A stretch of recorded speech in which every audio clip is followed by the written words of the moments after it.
Kurslarim nimaga arzon, o'zini sifatidan, o'zini bir holatidan men bemalol ayta olaman. Ishimni shaxsan qadriga yetgan holatda kurs narxi juda ham arzon. Chunki mana hozirda shunaqa shogirdlarim bor, million pul topadi, million pul topadi.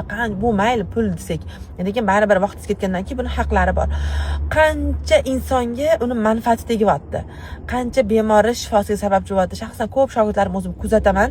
Mana bugun ham Farhod qizi degan qiz bor, Hajjoma Monde blog yuritadilar.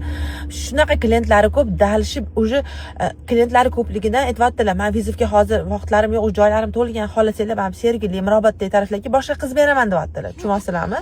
Menda o'tgan yil o'qib ketgan qiz edilar, o'zlari stomatolog edilar. Lekin stomatologiyadan ortib ham shunaqa ko'p ish qilyaptilar, mashalloh. Demoqchimanki, kurs o'zini 100 ga 100 oqlaydi va ayta olamanki, 5 ta kasbga $300 juda ham kichik summa.